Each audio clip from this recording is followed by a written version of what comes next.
What's going on, everybody? You see that we are back in the building. Thank you for tuning in. Appreciate y'all. Y'all see I'm here with my guy, Die Hard Eru, in the building.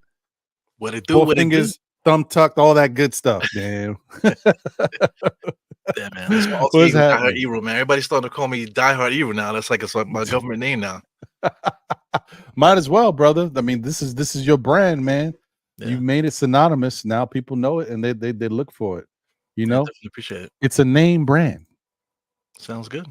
I need some name money. I need some money. You know what I'm saying? Where the money reside. You know what I'm saying? Facts. I hear that. Yeah, man. Well, thank you guys for tuning into the wrap up.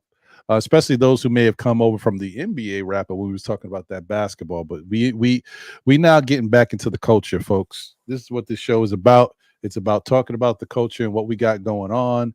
And also, you know, on a certain given night, we might be able to chop it up with somebody special that we think we should bring to the public and let y'all know about. And we got another good one today, and we definitely going to bring him up in a little bit. We're going to chop it up with him, get his thoughts on the topic, and then get into his life story. And also, you know, we got to get into the music bag, and it's legit. Yeah, I ain't going to steer you wrong.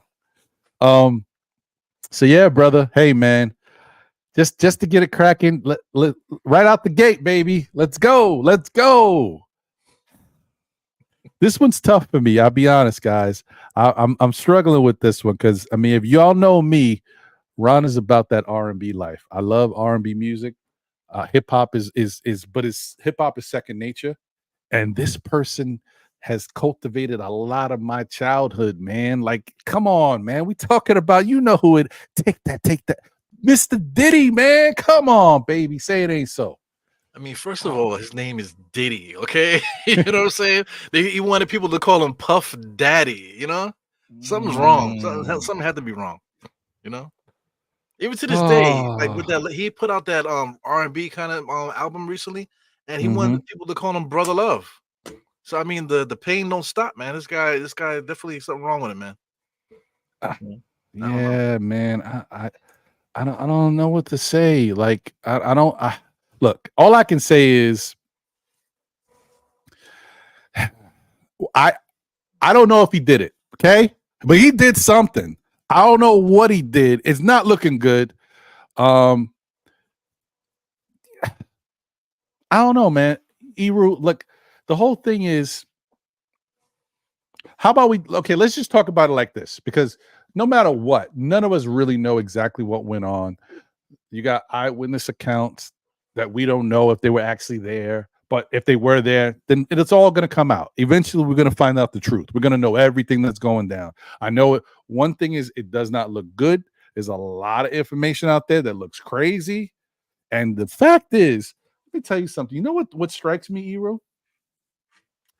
It's a lot of detailed information. Like, you know how like you hear something about, yo, I think I heard a little something about, but this stuff they got like everything they got notes and written down, and like, yeah, this happened on October, blah, blah, blah. He was wearing a blue, like they got a lot of stuff, man.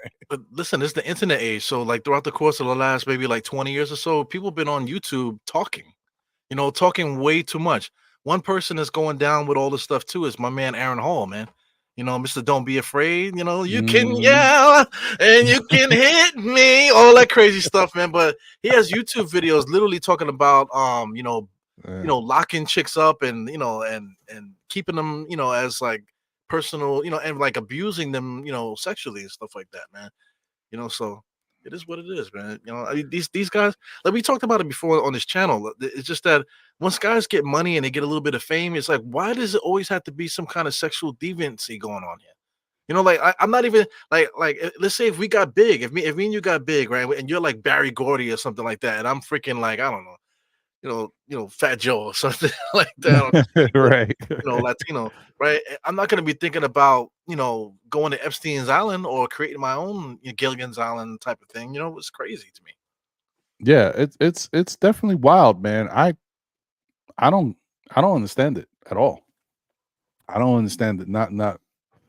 Not for 1 minute.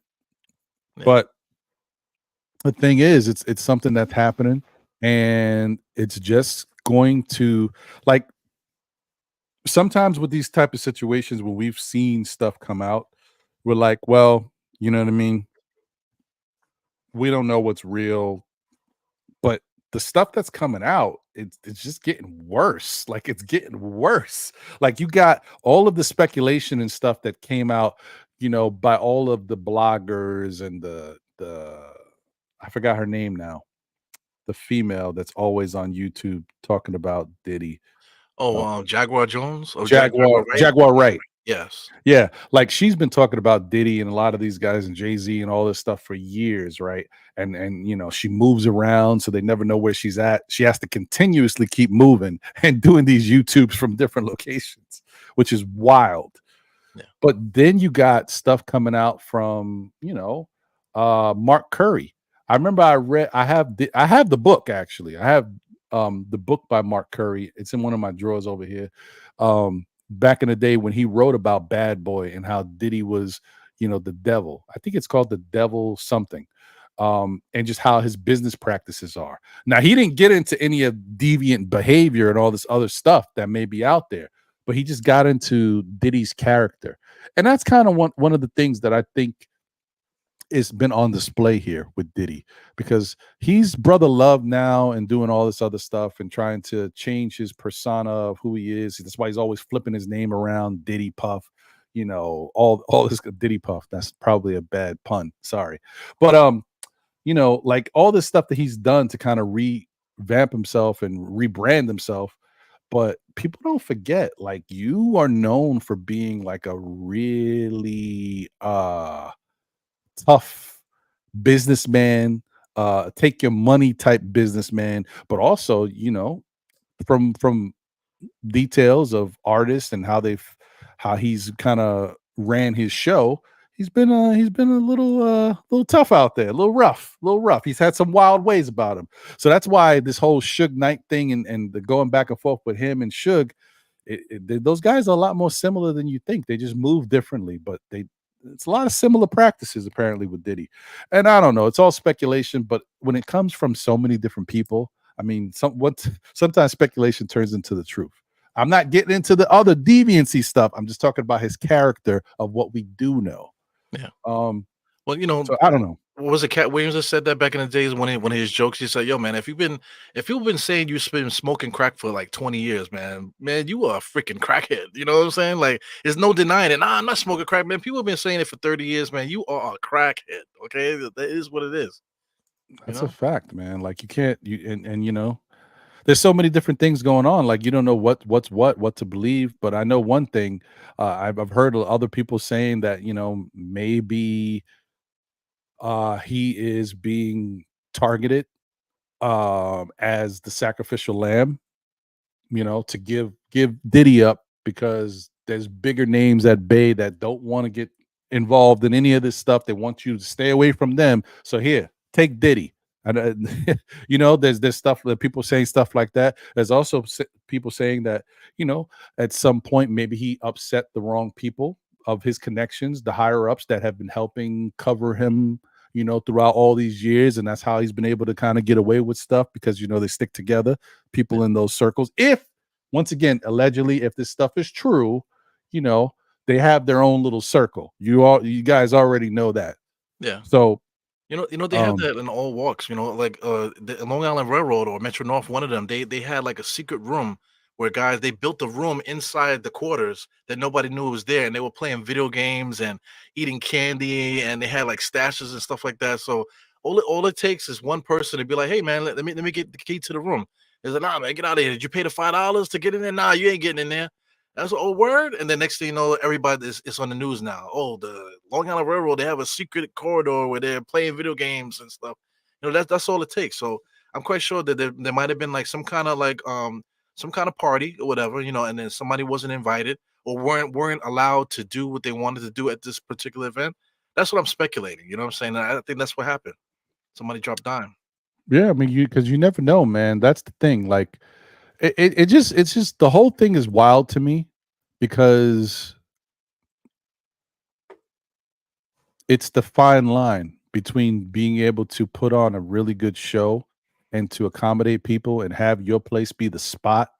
Like, oh man, y'all got to go to Diddy's spot, or y'all know how Diddy throws parties. Like, it starts off as that with a lot of people, but it's some people lose their way. And I'm not saying, once again, allegedly, I don't know, but what I do know is a lot of times when they have talked in the industry about these great parties, these parties are where you can get stuff to make you feel good, where the music is bumping, where the entertainment is fire, and there's some proclivities there that you're allowed to do what you want to do, and no one's going to question you. Now, I'm just talking regular stuff. I ain't talking like getting into no wild, like deviant stuff. I'm just talking regular stuff. That's why some of these people love these type of parties, because it's just you can really go there and what they say, let your hair down. Those are those type of parties. And so when you kind of think back, you look back to the people who do these, what do you call them? The taste masters, the Diddies, the Jamie Foxxes, and so on and so forth.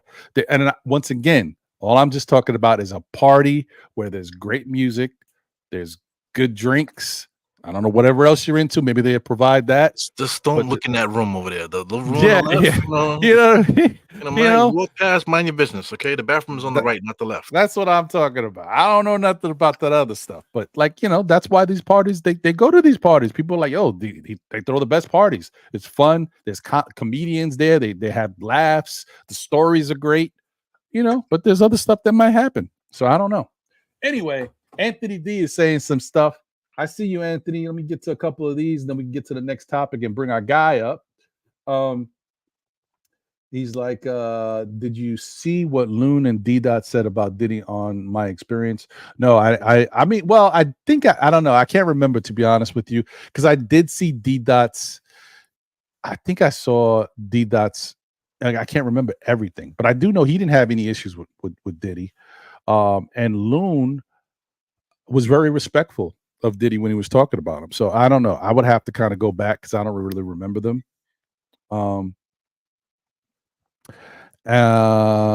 He said, so are we not playing Bad Boy music anymore? No, I'm still rocking with Bad Boy because, like I said, I don't know. He shaped my childhood. So it's hard for me not to listen to the music. I don't know. R. Kelly, right? Well, no, I don't listen to R. Kelly though. That sounds kind of weird, right? Well, let me explain.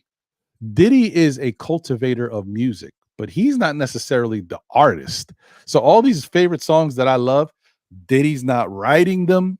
Diddy's not making the beat. You know what I mean? He might be a tastemaker, goes into the room and says, that ain't it, fam. Like, change that around. Put an 808 on it. Change the drum loop. He has a great sound, a great ear for music. He knows how to do. But I'm not giving him credit for making all of the sound, like making the beat, the rhythm, and all of that. I'm not giving him credit for all of that. He might have done it here and there for a touch of a couple songs out there, but he don't write no music. So, you know what I mean? It's a little different. I can listen to something by Faith or something by Mary J. Blige and not be like, you know what I mean? Yo, she was working with Diddy. I could do that. I'm okay. R. Kelly is different. R. Kelly made those songs. R. Kelly's talking about, when he's talking about bumping and grinding, you don't know who he talking about. It's a little different. You know what I mean? Yeah, I feel you. Yeah. But it is what it is, guys. I just wanted to talk about it and notice how I usually say touch on things. I've been avoiding that when I'm talking about Diddy. So um, I just wanted to talk about it a little bit just to get it out there because I mean, honestly, if I'm being real with myself, this whole thing bothers me because I'm a big fan of Diddy. I was always a big fan of the bad boy movement and what they did. And so it's sad to watch. I still think he's still has he's innocent until proven guilty, so he's gonna have his day. But right now, things look a little crazy. So Yeah. yeah. Anyway, so that being said, guys, yes, Diddy did shape an entire coast. That's a fact. You ain't lying, Anthony D. 100%. But what I want to get into is the next topic. Um, before we get into our guy and his whole upbringing and how he started to get into the hip hop bag and the love for it, I want to get into this thing that we like to call friendly competition. You know what I mean? Because that's what I think it is. Some people might look at it for something else. I don't think that's what it is. I think it's just friendly competition. You know what I mean? And that is Kendrick Lamar trying to save hip hop. Every once in a while, you get a guy who loves hip hop enough that they'll come back and think that they can help do something different. Like Jay Electronica, who has dropped probably one album to his name, but he'll always tease you like, "Oh, I'm coming back. Y'all need this." You know what I mean? And I feel like Kendrick Lamar is in that bag right now. He's like, hip hop is going through some weird stuff. A lot of people upset the direction it's going. There's not a lot of good music out there. Let me come back and throw a couple diss tracks out there and start spurring the creativity and bringing my fellows, my brothers out there, my class. Bring my class, because this is his class that he'd be going at. Let's bring my class back and see what we can do. Shake it up a little bit. But so I want to get Eru's take on it. But before we do that, I also want to get our special guest take on it. And so without further ado, you know, let's bring this guy to the stage. You know what I mean? This is one of those, I'm so excited to do this show with Eru, especially because we bring these people on here that, the personalities are great, but they're also talented. And that makes me like, oh man, I don't know, where do you get the talent from? How do y'all do this? I find it fascinating to be able to talk to people. And so we got another one today, man. He goes by the lettuce. You know what I mean? Some people know him as the devil's lettuce. He'll get into that, tell you what that means, how it breaks it down. But I am definitely excited to get him up here. So without further ado, let's get him up here. The lettuce in the building. What's good, my brother? It's the lettuce, baby. What's going on, man? How are you guys, man? Thanks for having me first and foremost, man. I appreciate it. Yeah, no, definitely dope, man. Happy to have you, brother. No doubt, Let me man. see if I can fix this. Yo, Ron makes you laugh because he said that me and you are kind of the same. We definitely got the same kind of humor. Spoiler alert, I know this guy. You know what I'm saying? So, one thing about you, Lou, I call you Lou. Most everybody that we know call you Lou, right? But you're the artist, the lettuce. But I've told you, I've been telling you for the longest time, man, that you are a star. How many times have I told you that? And then I didn't even know you rapped. There's just something about you. People like Ron was just saying, why are people so creative and why are they able to do certain things, whatever? Because I think some people are just born with something in them that's just unlike normal people. That's why when people talk, you might not even notice them, but somebody else talks, all of a sudden it could shatter the block. You could blow the block up just by just your presence alone, man. So I think you're one of those guys, man. We've had quite a few of them on this channel, man. So that's why I love doing it. But you're definitely one of those guys, man. So definitely salute to the lettuce. Four fingers to the dome. Tuck your thumb in. Eru, any star talk. You know what I'm saying? Thank you for that beautiful introduction. The Any Star, yes, has definitely pointed out some things that I was unable to see in myself, and that's the beautiful thing about having relationships and really being honest with people. I think something wrong in society is not really enhancing people's talents and the things that they're good at. We would prefer to exploit the things that they're not good at, or Mm-hmm. exploit their weaknesses, as opposed to uplifting them with their strengths. And Ebro has always told me, man, you're a star. And I would be like, what is this guy talking about? Like, I'm just a No Diddy. regular guy, No man. Diddy, Yeah, man. No Diddy. no Diddy, sugar, boom boom, whatever we was talking about earlier. You know what I'm saying? Um, so yeah, man, I thank you for that. And a lot of times as humans, as you know, people see things in us that we just can't see it in ourselves. So I thank you for those words of encouragement. I've been inspired by you about your movement, and your whole dedication to the Diehards Knicks podcast, and being a Knicks fan since birth. And that's a beautiful thing. Spoiler alert, I don't really do sports. I am a New York guy, so I'm all everything New York, I'm with it. You know what I'm saying? But as far as I'm Yankees, Knicks, uh Mets, maybe if they're in the playoffs, I guess. Yeah, that's what it stands You for. know, Mets. Maybe even them, Right. maybe even them. Oh, wow. Yeah, man. So it's a beautiful thing. It's a beautiful thing to be acknowledged by people. Basically out of nowhere, man. This dude used to tell me that, and I was like, "What?" And he knows my struggle for a long time. I was trying to figure things out. I was, trying to figure out different ways to just improve myself, man, to help others. But we'll get into that later. Thanks for Oh, yeah. having me. It's the lettuce, No, baby. This there talk you been slick go. since the late 80s. Ride the beast smooth Mercedes. Walk in the door with your boo-boo, your baby. You haven't told her you love her lately? She opened up her legs for me safely. I enter greatly. Raw dog, pistol off safety. What have you done for me lately? Plan B, support the baby. I'm 730, cuckoo crazy. Max B, wave it. Potato, shrimps, gravy. The lettuce, baby.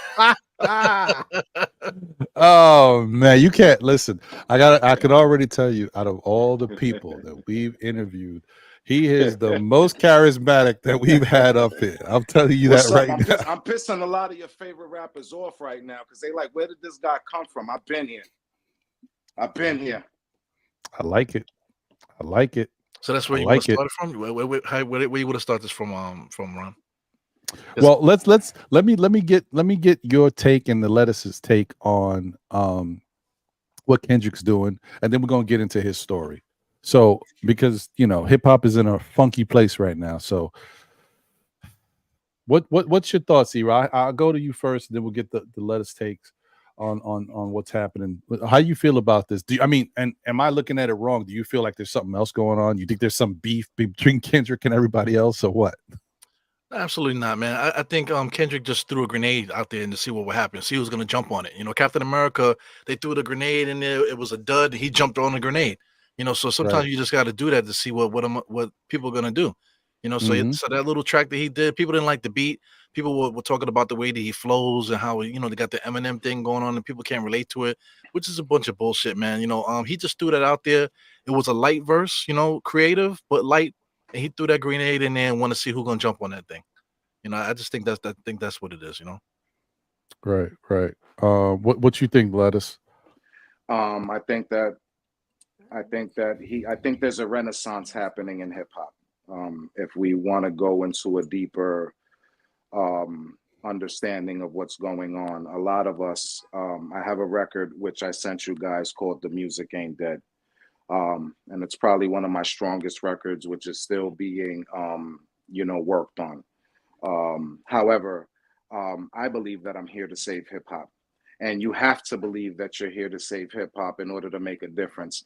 These days, people are inspired by views and money, where my value these days lies in inspiring people. And it's a tough concept to understand, but the Mm, value is in the inspiration. This is what music means to me. Hip hop, I start out "The Music Ain't Dead" by saying, if hip hop is 50 years old and I'm 45, that means I was introduced to hip hop when I was 5. So hip hop is like my big brother.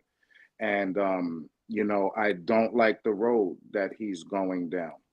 I think that he's made some wrong turns, but I also think that the gatekeepers of this industry, and let's be clear, it is the business of music, not the music business.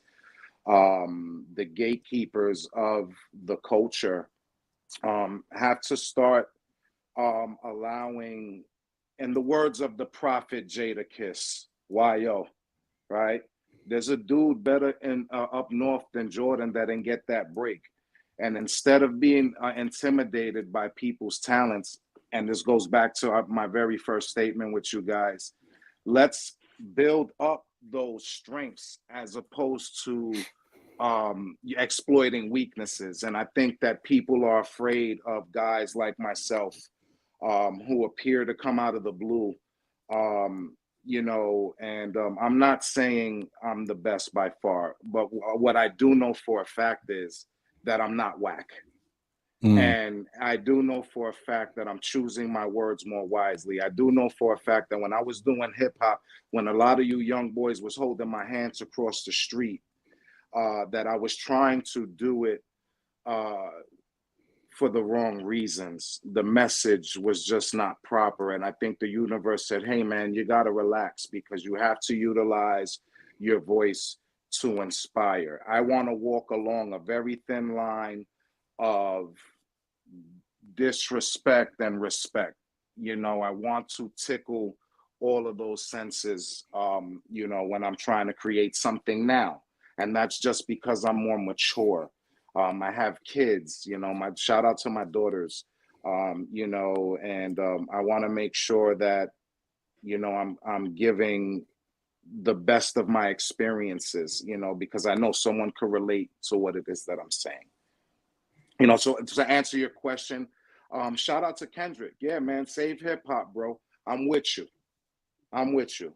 You have an ally, sir, Mr. Kendrick Lamar. You have an ally in the lettuce. I will help you in your endeavors to save the world from to save hip hop from the evil powers that be. I'm with you. You got an ally.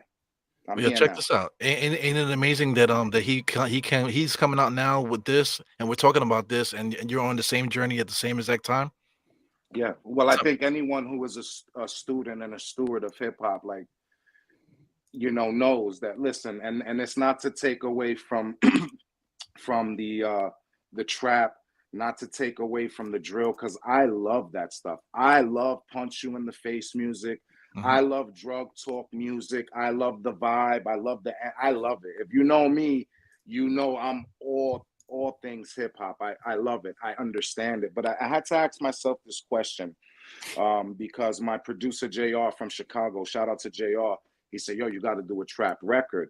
And I said, well, I haven't had a chance to study that style. And I said, I mean, I can, you know, I don't feel that I'm limited to anything, but you know, I haven't had a chance to really study that style. And the issue that I have with that is that I like to let the music move me. I like to let the instrumentation take me where I need to go. I don't like these days to premeditate too much as to concepts and stuff like that. I like to let the music move me, and that drill stuff is really tough, man. I haven't punched nobody in the face since 2015. You know what I'm saying? Like, I no, seriously, like, you know. And look, I don't want no smoke. You know, for all of you, you know, you drug rappers who are upset that the lettuce is here. I'm sorry, baby.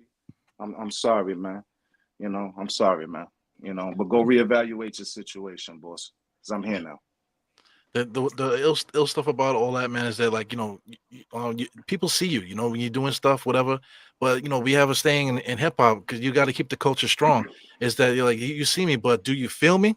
You know what I'm saying? Feel me? Do you feel me? You know, that's the whole thing. Like you said, you know, you study the music. You got, you know, it's not about just doing it. It's about feeling it. You got to be able to feel it, get the experience. And I think that's what hip hop is all about. It always was about feeling. It always was about imagination, and it always was about coming from nothing. Because hip hop was basically made out of somebody's thought. You know, you know what I'm trying to say? They it's like somebody they spoke it into, literally spoke it into existence with a microphone. Hip hop, you know what I'm trying to say? So that's the essence of the music. So people, somewhere along the line in these last 20 years, same thing with basketball, man. It's funny how a lot of these things are connected. Somewhere along the line, people lost that connection. And now you see now young people kind of arguing with older people arguing with young people. But meanwhile, that connection has been lost. And then that one thing that we're all harping on right now, that's what needs to come back. And that's Kendrick Lamar. We brought that up. All this is all connected, in my opinion, man. Yeah, man. Yeah. I agree. And let's not forget about the DJs. I mean, the DJs are the Achilles heel of hip hop music. I, you know, the DJs, man. Shout out to all the DJs. Shout out to all the DJs, man, that keep alive. They set trends. I got a challenge to all these DJs. Challenge yourself to play things that you like that the popular opinion may not like. I challenge you to do that. I challenge you to support a stranger who has something that you like. Listen, I go on the gram, and if I like something, I like it. It's not because I want you to think I'm your friend, or I have an ulterior agenda. To be clear, I'm currently trying to add my contribution to hip hop because I want to. I don't have to do this. I don't have to. I want to. It's making my spirit happy. And I challenge people. A lot of times we need the public's approval in order to stand behind something that we may like, but because it isn't the popular opinion, we shy away from it. No, man, I've never been that type of guy. I fuck with all the weirdos. I'm sorry. My bad. No offense. Yeah. No offense. Yeah.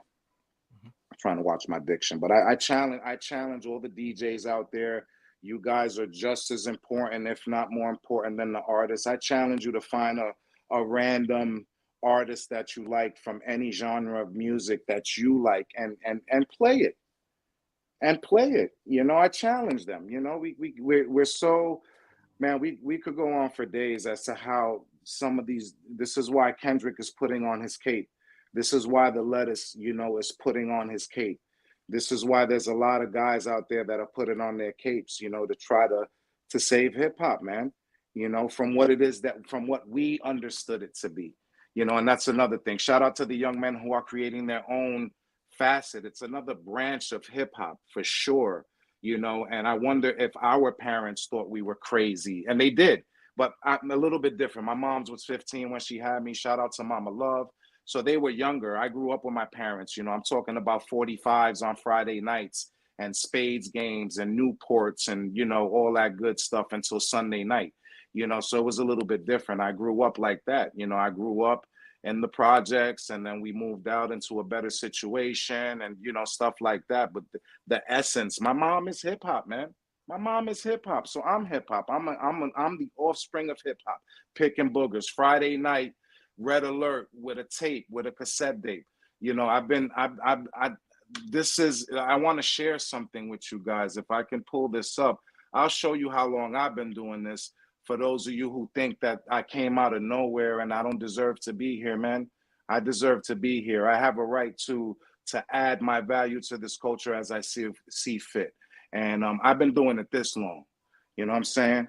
I've been doing it this long. All right? I've been doing it this long. All right, I'm 45 years old. I must have been 5 years old in that picture. I've been doing it that long. I wrote my first rap at 6. None of y'all dudes could tell me ish. None of y'all. I don't care who you are. I want to add my contribution to something that I love. That's dope. I love hip hop. That's I dope. got my cape on, baby. If I would stand up right now, I'm in my underwear. So we spoke about that behind the scenes. I can't stand up right now. I definitely have my Superman trousers on. That's for sure. I'm not gonna stand up, but I'm gonna let you know. You see the legs? I got some drawers on too, man. John Rambo.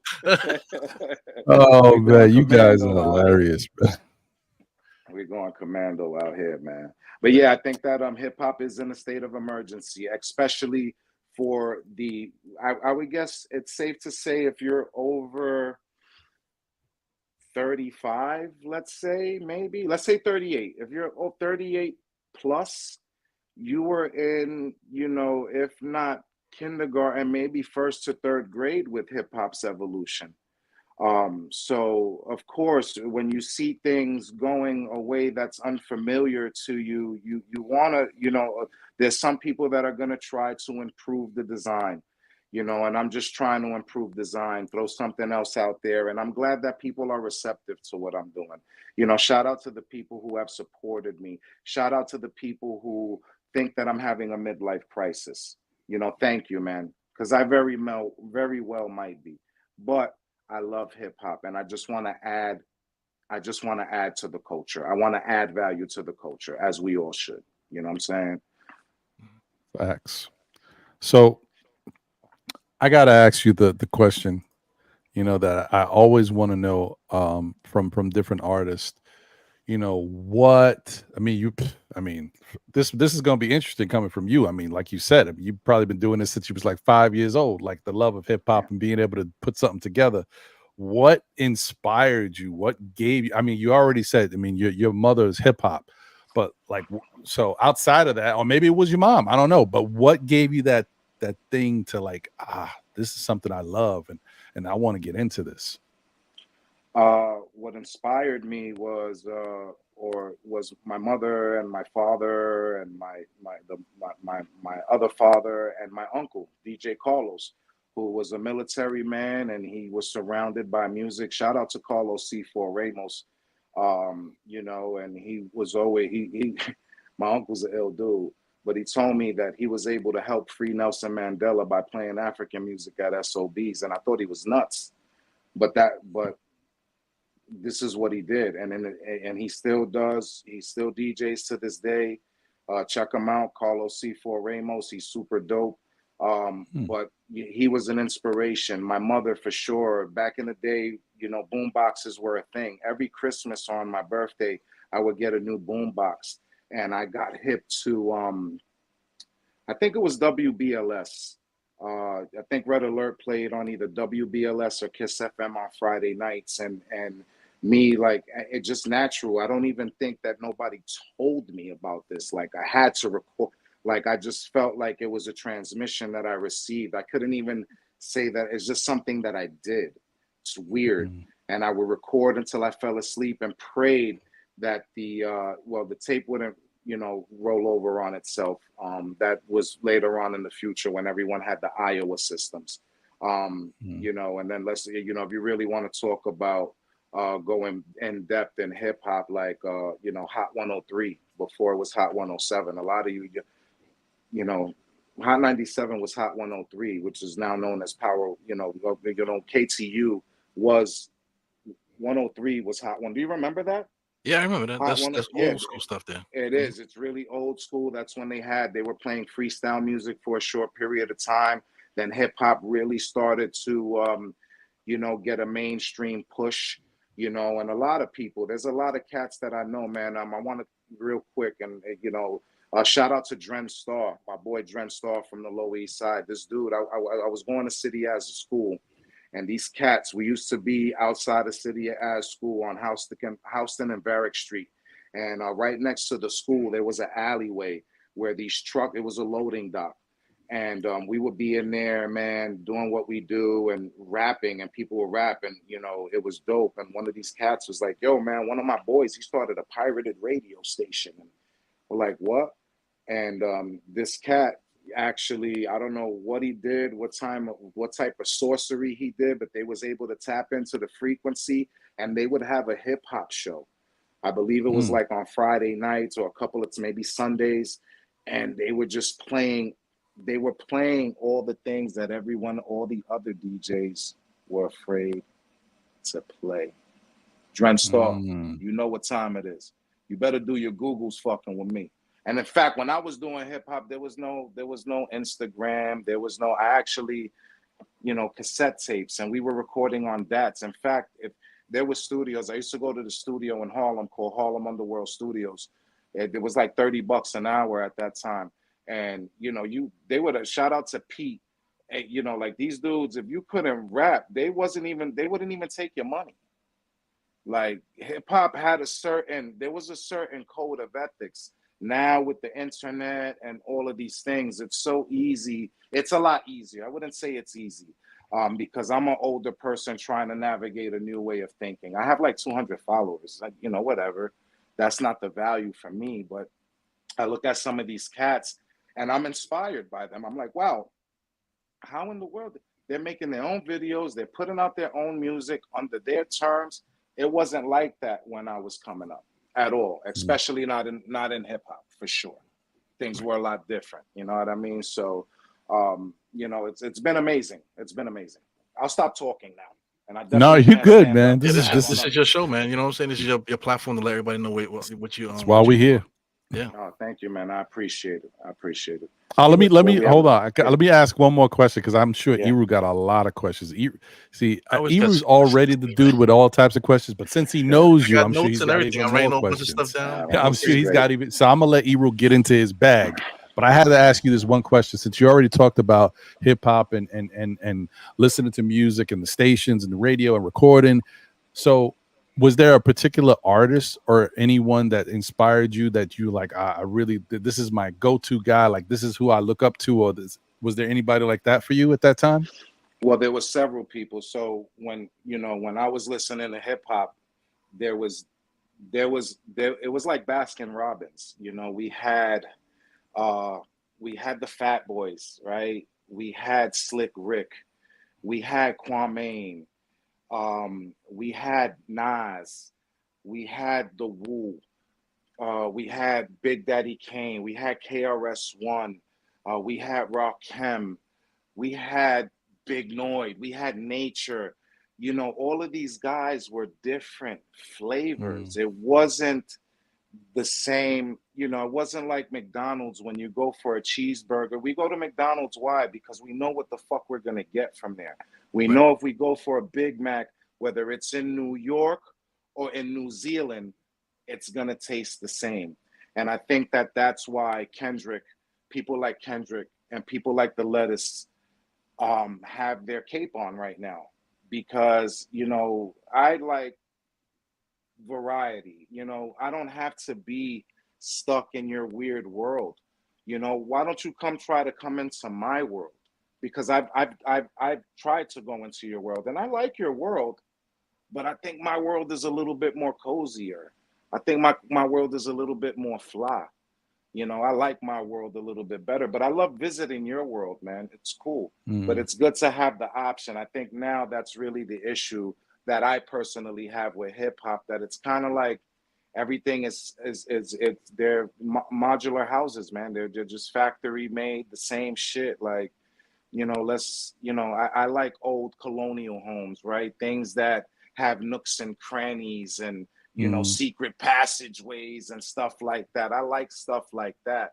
Like the new houses are great, you know, but they're all, you know, marble countertops, you know, granite this, you know, all the same kind of stuff. Where I like more, and that's just my personal preference, and everybody's entitled to it. It doesn't make me right, but it's just what I like, baby. You know what I'm saying? It's just That what I works. like, That baby. works. It's just what I Thank you, like, friend. baby. I appreciate that, bro. Yeah, man, for Eru, sure. have at it, my brother. Well, you know, when you were talking about the radio stations and stuff, even what you're talking about now with the houses of what you like and navigating, me and you know each other. We have conversations and stuff like that. I had this thing where I could delete you off the earth. You could be doing whatever you're doing, but in my presence, I could delete you off the earth and navigate accordingly. You know what I'm saying? It takes time to do that, but you know, somebody like me, I know somebody else is like me, like that. They could just delete things around them, right? But when you're around like-minded people, like say like the hip hop culture and things like that, there's a frequency. You know what I'm saying? That's why we didn't need the internet back in the days. When hip hop was growing, how the hell did it get from the Bronx, to Brooklyn? And they're doing the same hip hop but different. You know what I'm saying? How did it get to the West Coast? How did it get to Japan and whatever? This is all before the internet. It's because there's a particular frequency that a certain type of person will be connected to. We have leaders out there and you have people that follow too. So people that create hip hop, that are uh you know the people that are creating this stuff, man, and like yourself, you guys are the ones that are receiving these frequencies and giving it out to the people, man. So that's the type of vibe I'm on, man.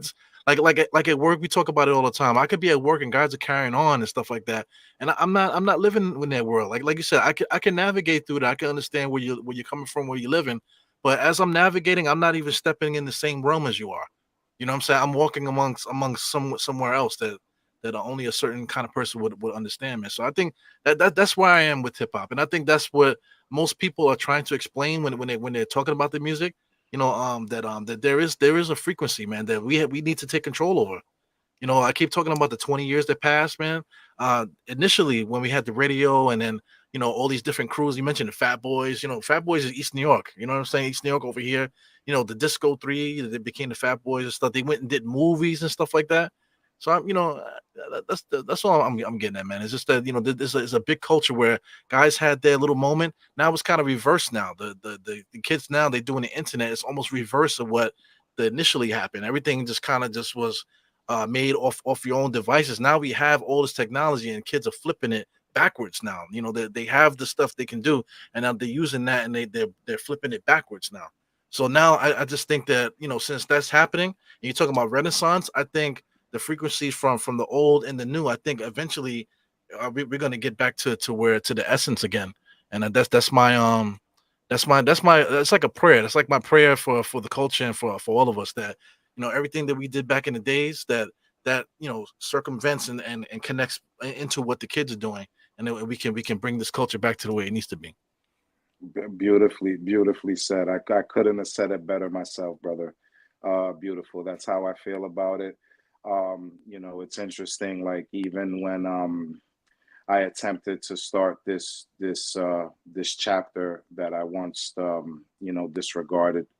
I had writer's block for a minute, man, and I knew that I needed to ask God and the universe to, send me the message, because yeah, we could put words together, yeah, but what is the ultimate? And I like talking nonsense, I love making things sound cool. If you get into the lettuce, that I use my voice in a lot of different ways. I'm kind of slightly animated. You can't really, that's for the people to decide, who I remind them of. I've heard many things. Um, it's yeah, the culture, we have to, us as the elder, we're all elder statesmen. And if everyone has the opportunity, right, and this is what it is, right? We come from a culture where we was told, yo, don't put your money in the bank, don't take no pictures, don't do this, don't do that. This new way of living as a society goes against everything that we were taught not to do as youngsters. Right. If that makes any sense. Like, you opening up a bank account online, never seeing a teller, and putting your money into the metaverse is interesting to me.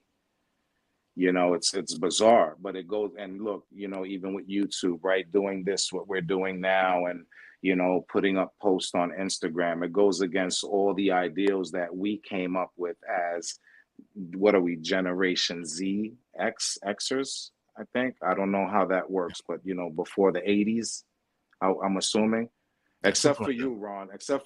Your teeth look like they were born in 2016, my brother. I got to tell you, my shit is just my teeth is just as yellow as my gold teeth, God.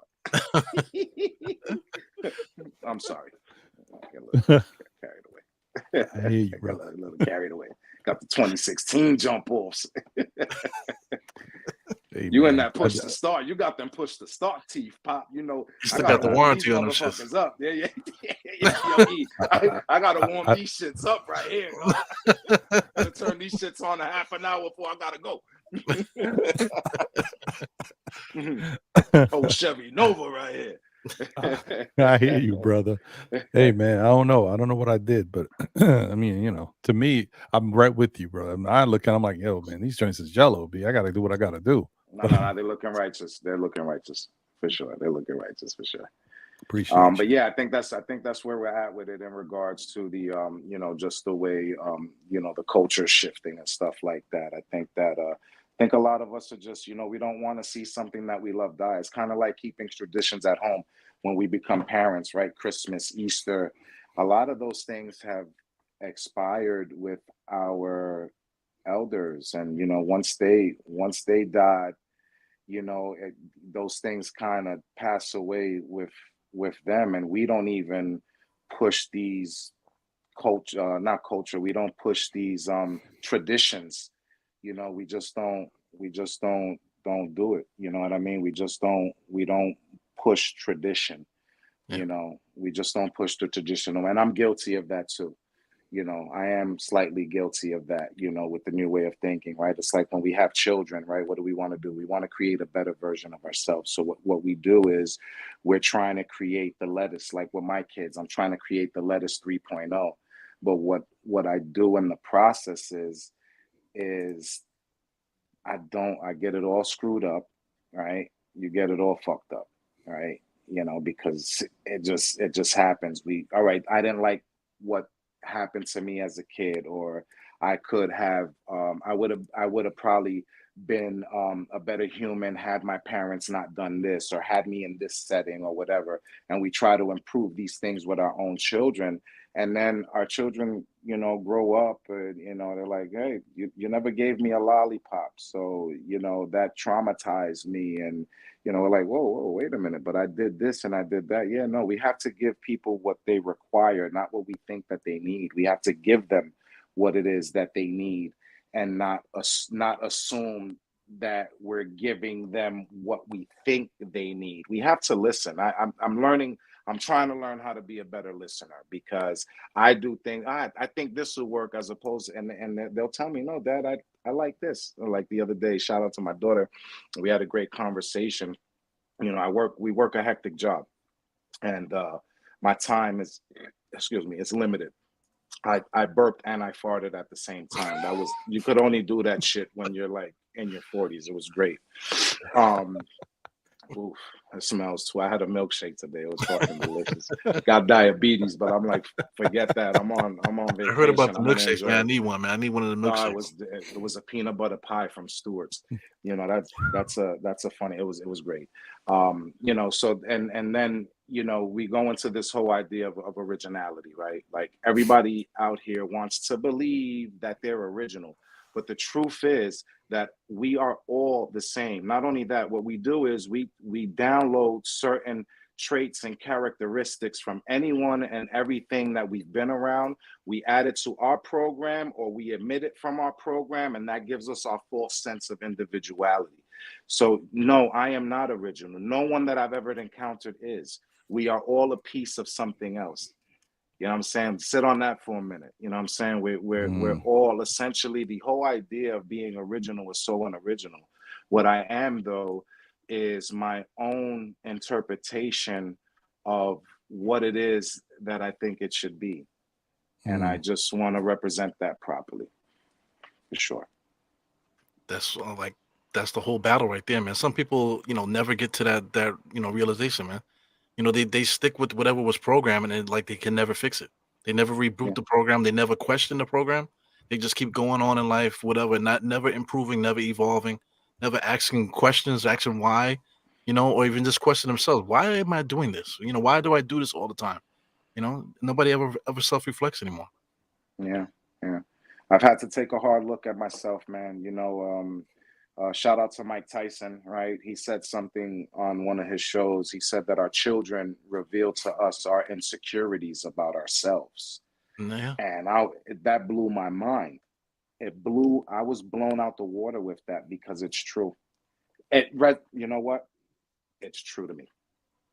It Yes. holds truth to me. Yeah. That message I received. Yeah. May not be for everybody, but I received that message, and I can put scenarios together that allow me to believe that mantra, or that ideal, it holds truth to me, and I'm sure it holds truth to a lot of other people as well. So I think, just bringing it back full circle to hip hop and the current state of hip hop, I think that a lot of us are receiving the same transmission, and we all feel like, I think the renaissance is happening because we feel like it's dying. We're gonna fight for it. There's gonna be people that are gonna come. I expect great things in hip hop within the next 2 to 3 years. I'm telling you, I expect some really positive things to happen in hip hop culture within the next 2 to 3 years for sure. Because there's guys like me that are gonna be relentless. I'm gonna be on your neck, no rainbow, you know. I'm gonna, it's and you know what, if I'm not, I'm gonna help push somebody else to do it. If not me, I want to help the next person, as best as I can. You know what I'm saying? With what I'm able to do. And I still don't know what I'm able to do. I'm just doing, man. I'm going with the flow, bro. I'm going with the flow. No premeditated shit. I'm just moving and things are just working. Thank you, God. Thank you, God. No doubt, no doubt. Oh, I'm thinking about the ball. Anybody know anything about the bald eagle? The bald eagle, like after a certain amount of time, their beak becomes kind of like messed up. So instead of like dying or whatever, it goes off. It actually will destroy its own beak. So it spends time destroying its own beak and stuff like that, and it goes through a process. At the end of the process, the new beak grows, and through when the new beak grows, now they're able to do things that they were able to do when they were some years later, and then they go through a renaissance. And then they go forward and do it like that. So I feel the same thing. Little signs like that. You'll come across some information. Let's say you could be thinking about something. Everybody's like this. You could be thinking about something. All of a sudden it appears. So I just feel like things are appearing. Like you said, I totally agree. I feel like something special is going to happen within the next couple of years.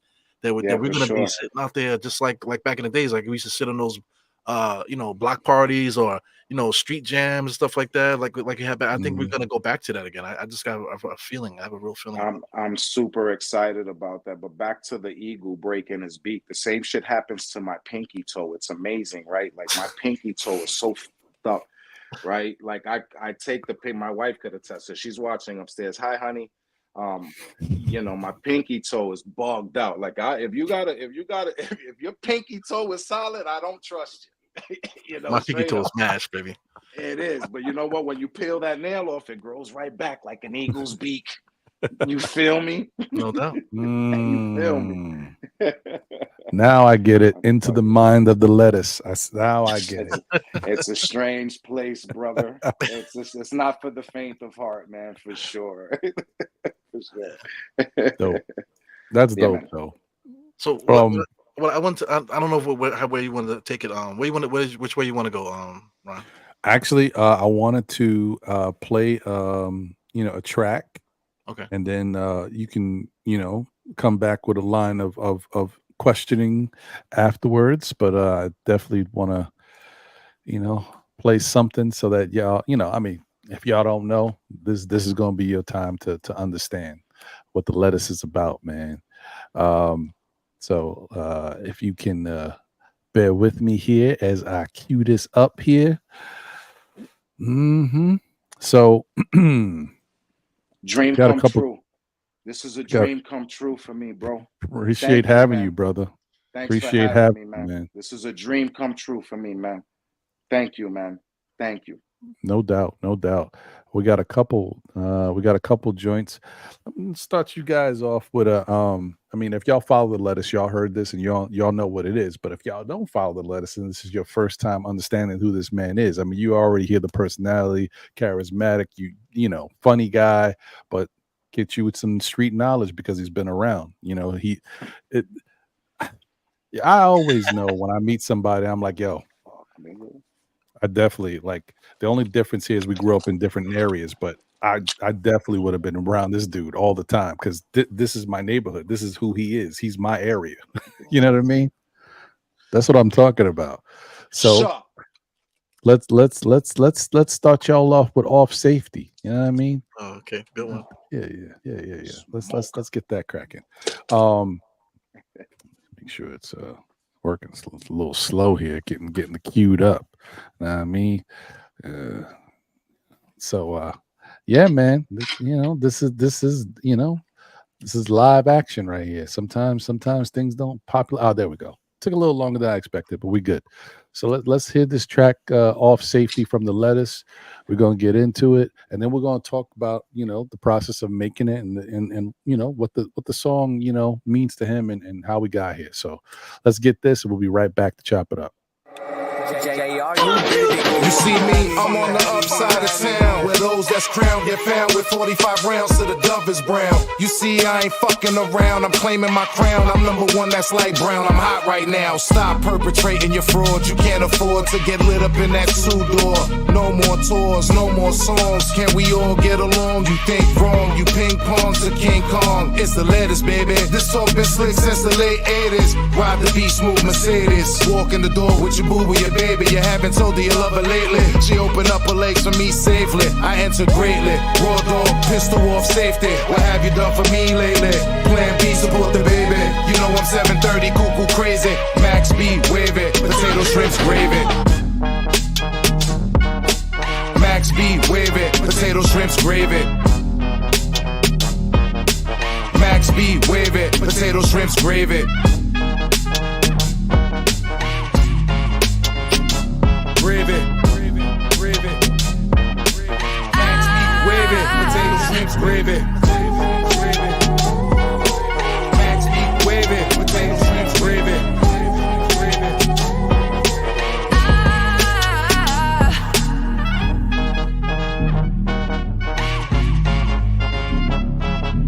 Max B, wave it. Potato shrimps, gravy. Max B, wave it. Potato shrimps, gravy. Yeah, that joint is called Off Safety by one and only the Lettuce. Hey man, listen, telling y'all, man, y'all, you know what I mean? I know. Look, this is ridiculous. I'm sure you've heard this before, but I know you know who you kind of sound like. I mean, I don't really have to say it. I mean, it's like I think you evident. should. I don't want to assume. I All don't. You right. know I what I'm mean, learning okay, real but you quick, know, brother Ron, and I challenge everyone to do this. I don't want to think what I think other people are thinking. I'm liking this guy right here, man. Talk I'm to liking me. this guy. You definitely give off of that pun sound. You definitely got a pun vibe to your voice, man. It's without question. I don't know Heavy. if it's just it just is what it is, but I'm not mad at it. Rest, I'm not mad at rest it. in peace to the big dog Punisher. That is a great compliment. I don't even know how to receive that. I've I hear heard it too, that. man. You know, that's major. That's That's major fire, for bro. me. It's That's fire. thank It's you. fire. Rest in That's peace to the Pun. that's that Shout out sazon. to You know what I mean? A little bit of sazon up in there. yeah. I appreciate it. But that's a great compliment. I've heard MF Doom. I've heard a Mm. lot of other different things. You know, I try not to get. Thank you, and thank God. And you know what? If it's to have you say that is an honor. It's an Yo, honor. That dude was a I'm monster. just happy to have you be here to chop it up with us, and happy to be exposed to your music because I tell you, and Thank you. I say this to Eru a lot, man. Like us being able to do this show and chop it up, you know, we boys, you know, we boys now, you know, and we talk about basketball a lot, and that's how we kind of met. But to be able to get into this hip hop bag, another thing that we both love and enjoy, and to be able to have artists like yourself to come on here to display their music and their works of art and to enjoy it and digest that. It just, I can't tell you how excited I am to be able to be a part of this. And I know Eru feels the same way because he said it. It's just, but it's really dope, man. And I love the fact nothing makes me happier than when I hear about a new artist that I didn't like. Tomorrow I could look at it, oh, what? Who's that? Oh, what? And then I start going down the rabbit hole like Eru does all the time. Like it just even learning about you thanks to Eru. And then I'm like, okay, and if Eru says it, I'm like, I gotta check it out. So, and I'm never disappointed. So once again, I'm very excited and happy to have you here, brother, because it's your personality, the way you carry yourself, and then the fact that you're super talented, the bars, the cadence, everything. I'm loving it. So I just want to ask you real quick, man, this song Off Safety, how did this all come about? How did you put together, and who helped produce it or put the beat together? Okay, so Off Safety was a record that I recorded a few weeks ago. Actually, it's less than maybe 2 months old. Maybe I'm working with a producer in Chicago by the name of JR, and I've known him all of his life. He's my little brother, Oh, and nice. the special thing about this is that in the attempt to work on this project, I sent them off safety. We've had that beat. He created that beat probably in 2001. And he just added some stronger drums to it. And it's funny. I wish I had the video because we text each other one night. He sends a video and he says, when I press this button, so he pressed the button and I'm like, wow, I haven't heard that in so many years. And music to me is like a time capsule. Like, for instance, the Jackson 5 Christmas album is my favorite album ever. I just got to throw it out there. I love the Jackson 5 Christmas album. If I was stuck on an island and I needed 3 records, it would be the Jackson 5 Christmas album. It would be Nas's Illmatic, and it will be the LeTTuce's whatever CD or whatever music he is attempting to currently create. So with that being said, I went to C4 Studio in New Jersey. My uncle, all of this is in-house, and my uncle hasn't recorded anybody in years. He's a disabled veteran. He served the country, and he also helped free Nelson Mandela by playing African music at SOB. Shout out to you, Theo. So it's been a way for me to reconnect with my brother who lives far away. It's been a way for me to reconnect with my uncle who I haven't seen in a long time. And, we're all working on this project together as a team, and it feels good. So I do off safety, didn't think nothing of it. I sent my brother the record. He's like, yo, we're putting this out next week. And I'm like, what do you mean we're putting this out next week? He's like, yo, this is it. This is it. I love this. And he chefed it up. He did whatever he had to do on the back end. But he was like, yo, we're only gonna do one verse. And I'm like, why? And he's like, yo, that's what we're gonna do. Your intellectual property has value. Let's not oversaturate it. I think that's a good introduction. It'll make people, if they appreciate what it is that you've presented, I think it'll have them have the urge to expect more from you. I think let's just test the water. Let's throw chum or bait in the water, if you will. And that's how that record came about. I love the record. I love the beat. It got a bop, and then he added, it didn't have like the New Orleans thing at the end. And it's funny, at the back of that record, I was stuck. Just creatively, I had several different ways I was going to end the record, and I just thought about Max B. And then, if you go to Dykeman uptown, just so people could understand where the potato, shrimps, and gravy came from. If you go uptown to Dykeman, 207th Street area, there is a fish store, and they sell mashed potatoes and fried shrimp, and that's a thing. I love getting mashed potatoes and fried shrimp. It's a bizarre combination. That's how I ended the record. All I did was add the gravy, baby. You feel me? I like it. And I'm not opposed to mashed potatoes and fried shrimp either. Yeah, no, it's fucking delicious. It's delicious. I forget the name of the restaurant. I wish I would be able to shout them out, but they know. If you know, you know. If you know, you know. They know the potatoes and the fried shrimp. So that's how that came up. I had a whole bunch of other ways to end it, and I'm like, all right, we'll go with this. And I think I was being influenced by Max B in a weird way, because there was some talk. I think French was getting ready to drop the Mac and Cheese 5 or whatever that, and it's fucking awesome album as well. And if you listen to a lot of the guys, like I listened to Uncle Murder's new album, I listened to French Montana's album, and a lot of the production, well, some of them, go back into that old bag. They're taking dope ass samples and bringing them back, and that's exactly how I felt by me doing Off Safety, because it was an old record that we had that we brought back to life. Although the world and the public don't know that, to me, I know that. So that's why that record is special to me, just because we've had it for so long and we just wasn't doing shit with it. You know what I mean? That's dope. Now, here we go. It's my first single, Off Safety. That's awesome, man. It's like an old car. You just put like a nice little coat of paint on it and put some new tires on that joint. Check out the engine. Now you got a whole, right? And I threw some Dominican speakers in the back of that mofo. You know what I'm saying? No doubt. Good stuff, man. Well, Thank you. that's the beginning of this era here, man. But as you mentioned before, you've been doing this. Actually was doing this at a decent high level at a certain point. So explain the beginning of that. That era. Okay, so we're gonna deep dive. I love this, Zero. Thank you. Yeah. So back in the late '90s, um, I started working with a couple of guys. I ran into first and foremost, let me take it back in the day. I went to a school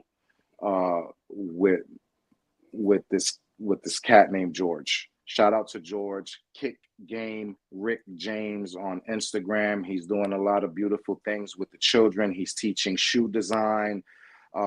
He's doing a whole bunch of good things. So him and I, got together back in the day. I'm talking about maybe ninth grade. And he's like, yo, and I always wanted to record. And he's like, yo, I got a studio and we can go to it. It's in Queens Village. So we go to this place in Queens Village.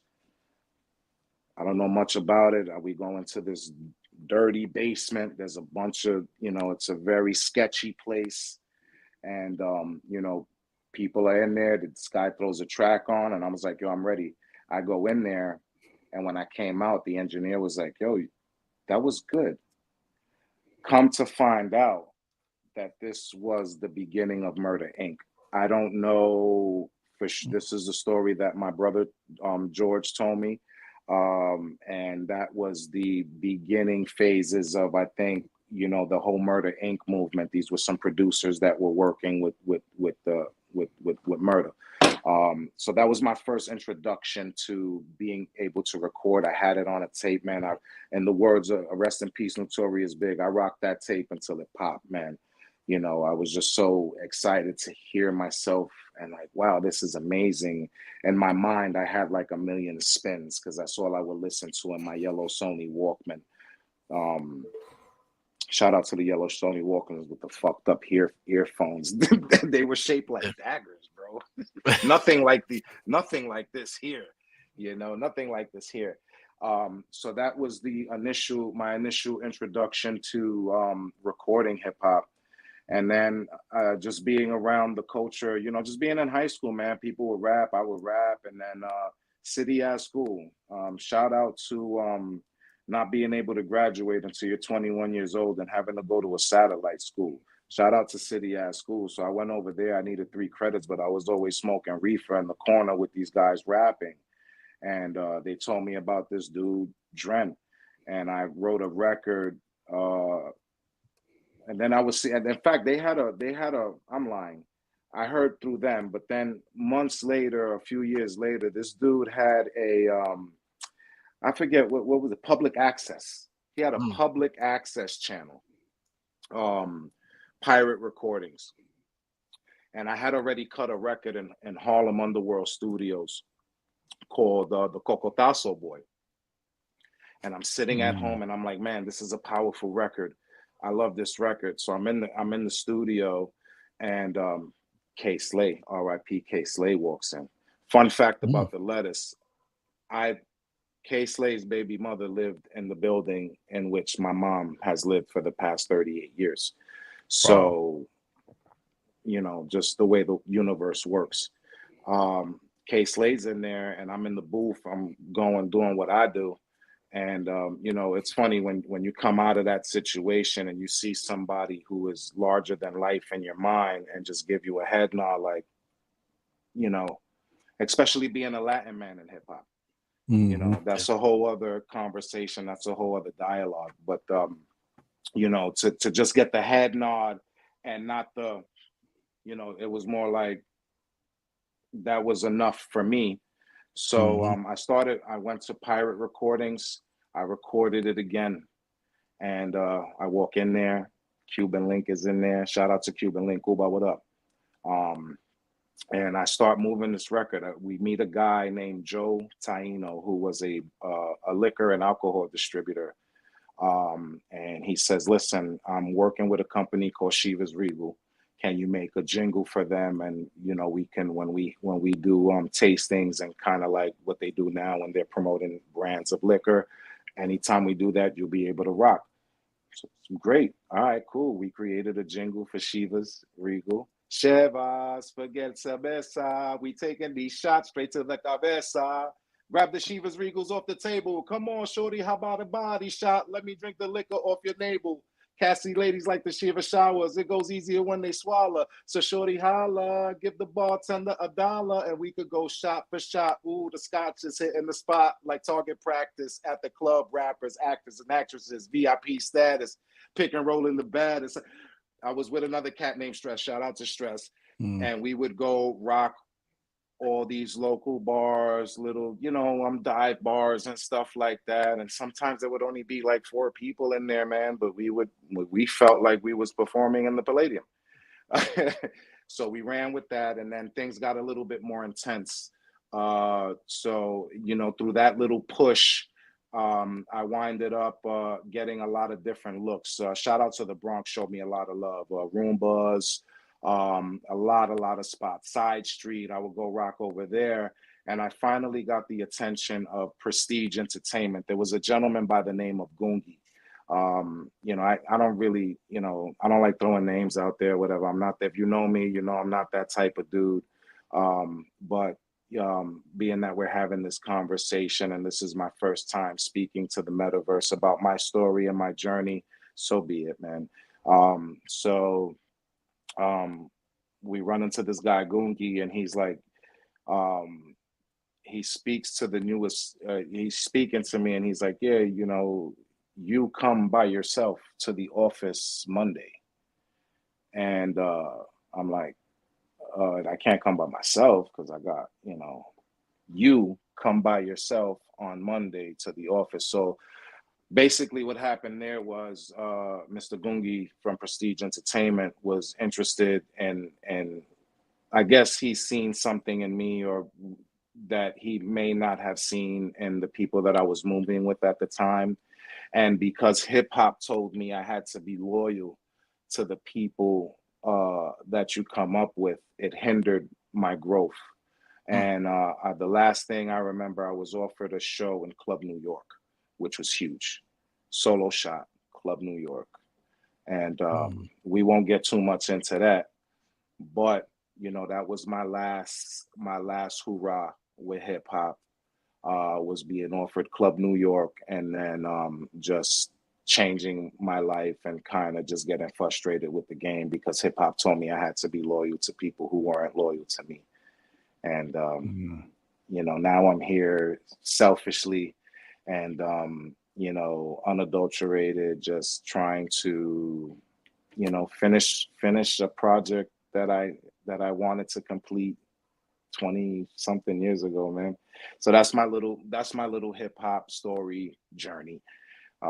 So thank you to all of those people who had helped me at that time. It was great. I was on top of the world, but I was also mentally in a very bad space. I had a lot of things going on. So a lot of my old music, I don't like. It kind of makes me feel sick just because, as we were speaking about earlier, it's a time capsule. The music is a time capsule, and it brings me back to a place where I don't want to be.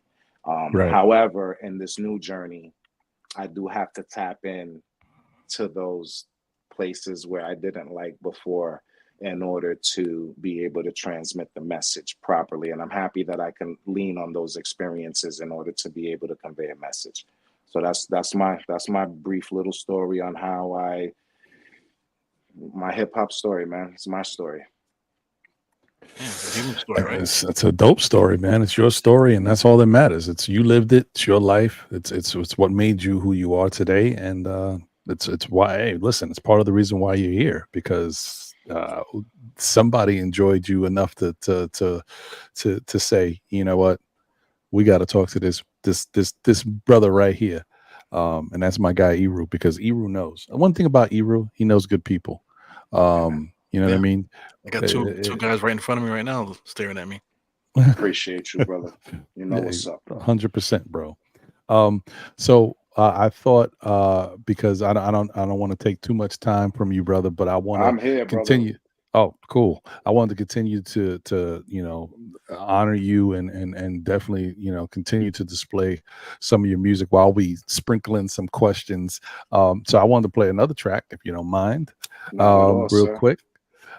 So this one is called Mad. It's So an acronym. It's an acronym. okay. I think. Is it a Right? Is that PG what we call acronym? it? Music ain't dead. Hey, I like that type of acronym. The That music works ain't for dead. this show.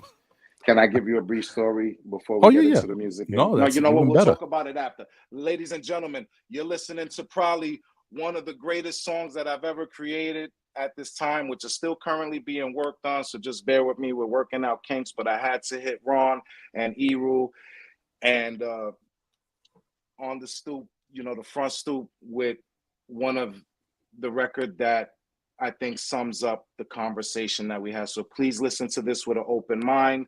It still has to be mixed down properly, but I hope you enjoy it. This is going to be one of my singles. Hopefully, I see this as my largest record.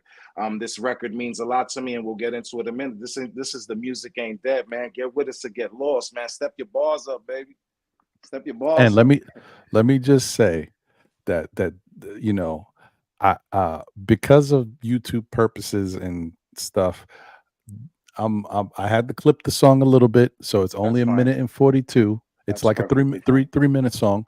No, but I think the part I clipped, I think I got a lot of the message. The song is dope. Y'all hear it for yourself. Let's get to it. The music ain't dead.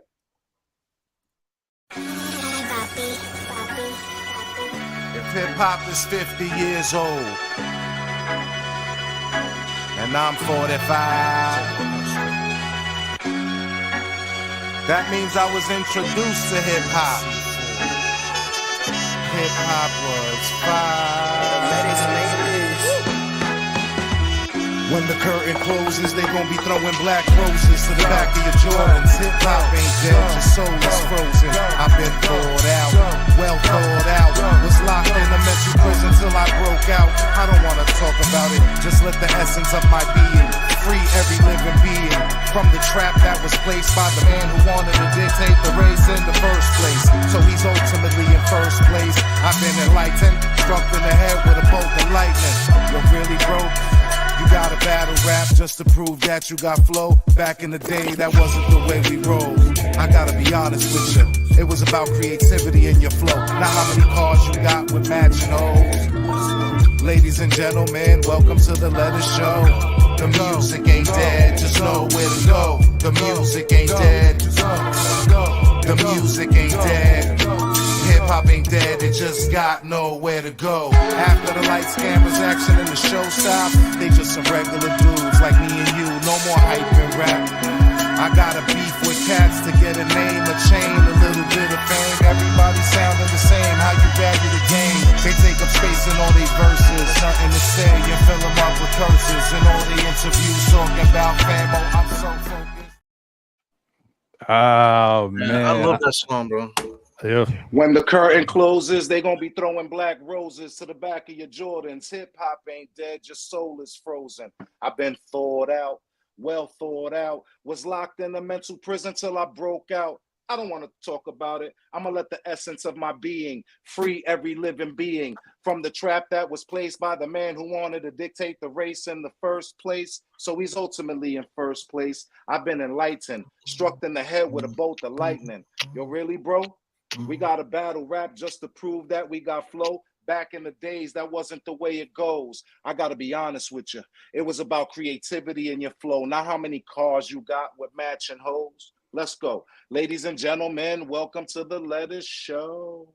The music ain't dead. I love this song, man. The first time I heard it, you was performing at this that place upstate that you be at. What's it called? The Black Library. Black Library. Which shout out to the Black. Yes, shout out to the Black Library.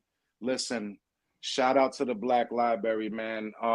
And you have a question because I think you're gonna ask me the question. So please just do it. Well, no, I don't have anything to ask, but I just know I need to get my feet on the premises, man. I feel like I need to be there.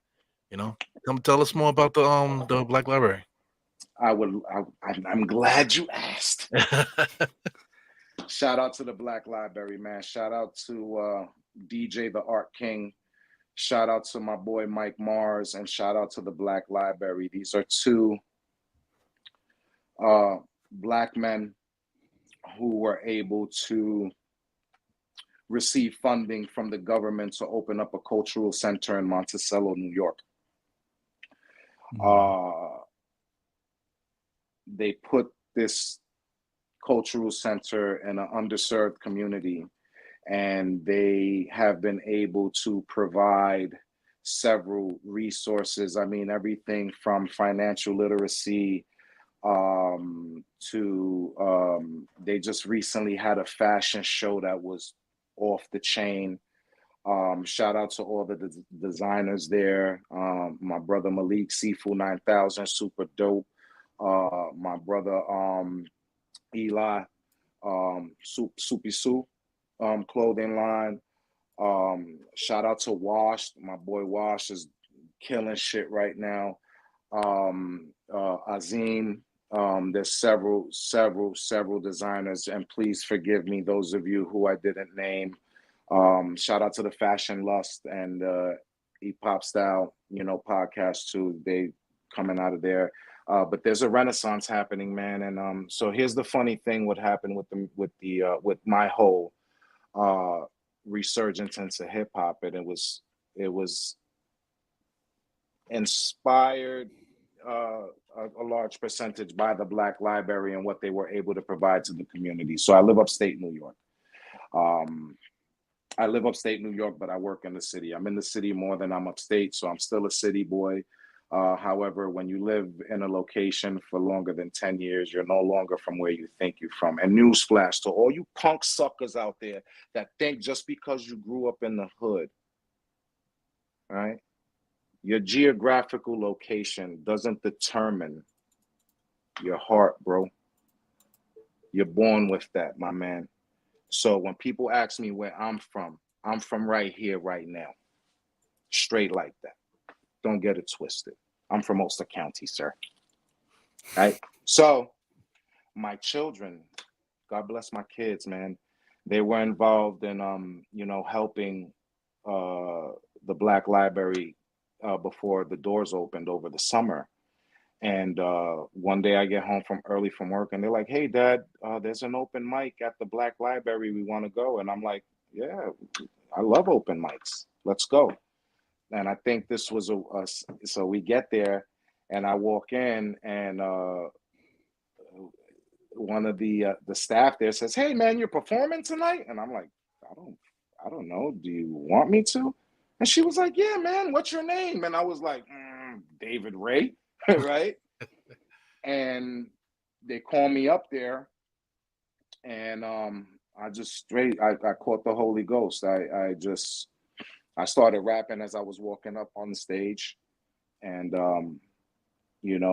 people were receptive to what it was. My kids were looking at me bizarre because they'd never seen me in that capacity.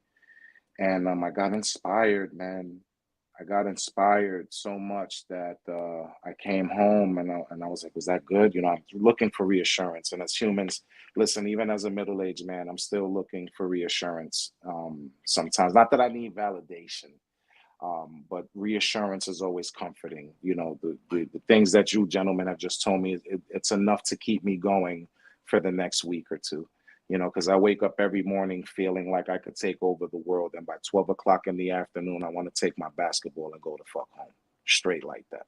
Yeah. So it's really, this is not for the weak. So I'm here, working on my clothing line.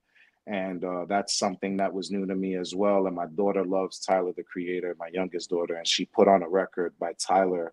And I'm like, it's the letters, baby. She puts on a record by Tyler, the Creator. And I'm like, "Hey, honey, can you find the instrumental to that?"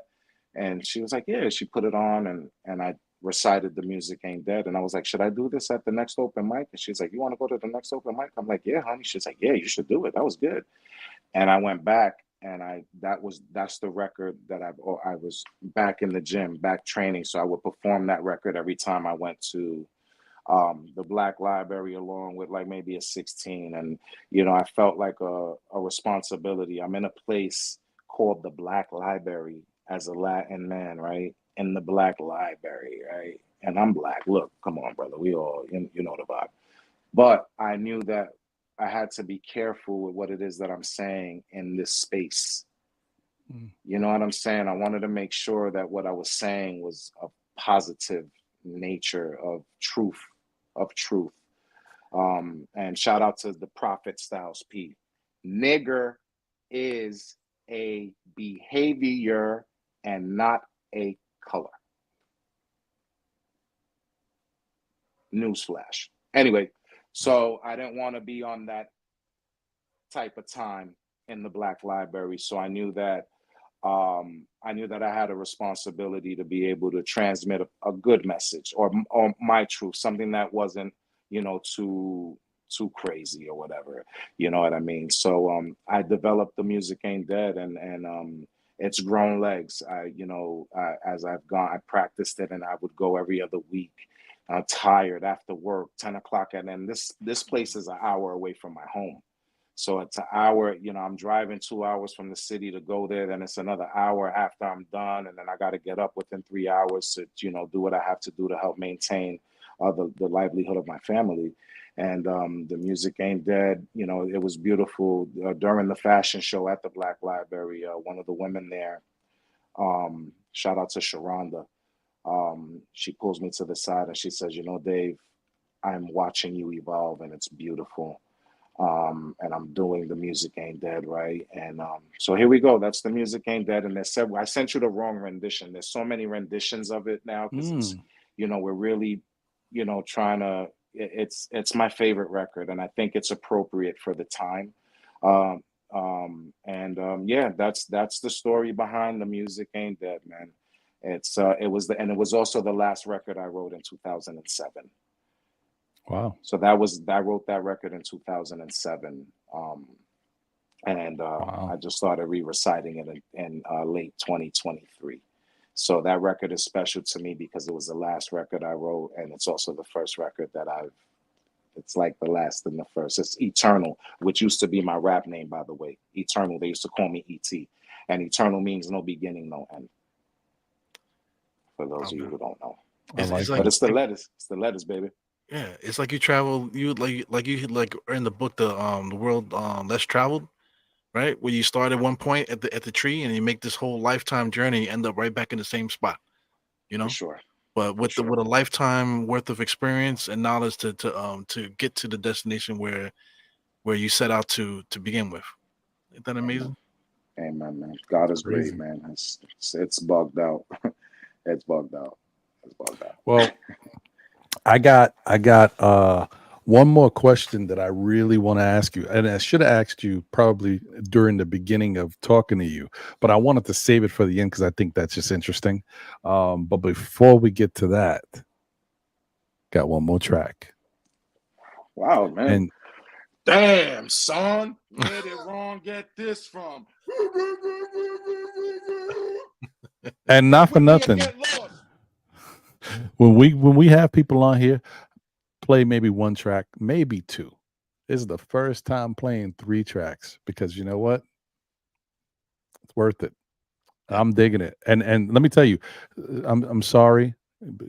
Y'all stay tuned. Y'all follow the letters. If y'all want to hear more music, you definitely, tune in, lock in. And that song, Music Ain't Dead. I had to cut it, but man, there's more to it. The beat keeps changing. His flow. I'm like, come on. Yeah, there's like a bridge to it, kind of, man. It's amazing. Yeah. But now, if I'm being honest, I really like that song. If I'm being honest, right now, the one that caught my ear is the one probably most people know, and y'all. There's a lot of y'all in the chat that know this song already because if y'all follow the letters, y'all know who he is, what it's about. This is my joint right now. As soon as I heard it, I was like, ooh. Let's go. J.O., what up? So Yo, let they me didn't get to believe Yo, Pop, they didn't believe Noah until it started to rain, baby. You better stand under the umbrella, little boy. You're gonna get rained on. You hear me? Stop sneak dissing me too, man. All you punk suckers out there sneak dissing, boy. I don't battle rap, but we could go track for track. How about that? How about that, little boy? this Go back is to this your is room, little boy. this is You that have to one. hold my hand. You used to have to hold my hand across the street, little boy. Come on. Come on. Come with Uncle. Come with Theo. Take you to the bodega before the Arabs owned them. You know what I'm saying? I'm going to take you to the bodega. We're going to get you $1 worth of spice ham, $1 worth of cheese. Oh man. What you talking about, man?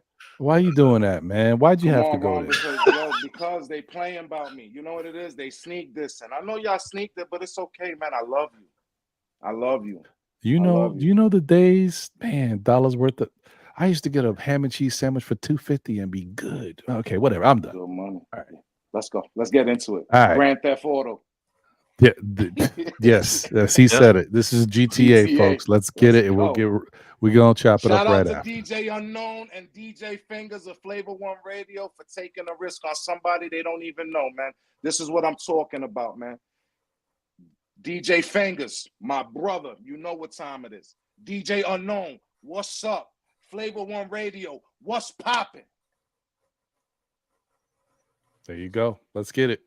I'm gonna ask you one time, nicely. Michael, just hit him, please. Shush, woman! Anything for you, sweetheart. I'm from where dudes don't run, pull out guns on sons for $25 from a fair one. The Puerto Ricans most handsome, shut down blocks for ransom. Come out your Hanley Hansen and that black man, son. We turn the bees who's into beef stew. Knock off, that's team move. We don't do the gang shit, that's new school. But do what you do, it's just my point of view. That's getting all these views. I got a stream or two. Money is coming through like yabba dabba doo. My time been overdue. You was popping until the popper came and got it popping. Then I came out of thin air like what the fuck is popping? I got the city rocking, old heads Diddy bopping, little ones Millie rocking. Your boo boo, your baby taking me shopping. I enter greatly without stopping, like failure ain't an option. She exploded like rocket when I pulled out the socket. She still wanna top it, so I'ma take her shopping. Maybe the hottest topic. We can't believe in Marcus, bidding war for the profit. Major labels is watching, trying to figure my margins. Commit the bomb and little bro said, copy that sergeant. Olympic special retarded, makes sense on my logic. Escobar said it best. It's logic as long as there's nobody that's in my clique. Which one of you is poppin' shit? I ain't qualified for this. Wrote my first rap at 6. None of you niggas tell me shit. Solo, that's for Dolo. Only me could get in trouble. Raise the pump, shoot the pump, rump a bump. Best believe it's LeTTuce. Ooh la la, ah we say that's life, say la vie. Every verse I wrote is a quote. In the dark with a cloak, I'm with all the smoke.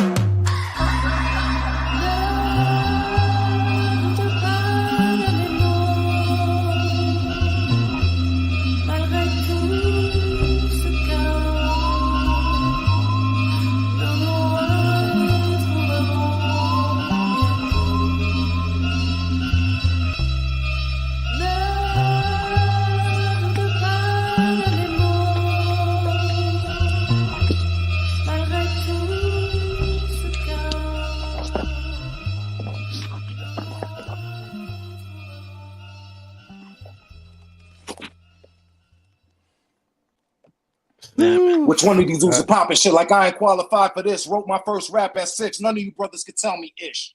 Wrote for Solo, that's for Dolo. Only me could get in trouble. Raise the pump, shoot the pump, rump a pump. Best believe it's LeTTuce. Ooh la la, ah we say that's life, say la vie. Every verse I wrote is a quote. In the dark with a cloak, I don't need to smoke. My brain is already stimulated. I'm doing it like everybody else, but I really think I made it. I'm so cool, I walk around halfway sedated. Not a care in the world, but I know they hate it. I'm the son of David. Y'all little boys get stiff.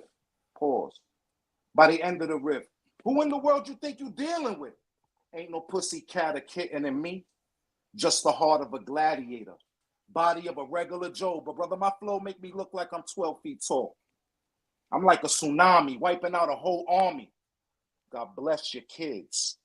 Something gotta give. If it's my last day, take me away like Calgon. My 20-inch pythons do damage to tritons. I light up mics like pipe bombs.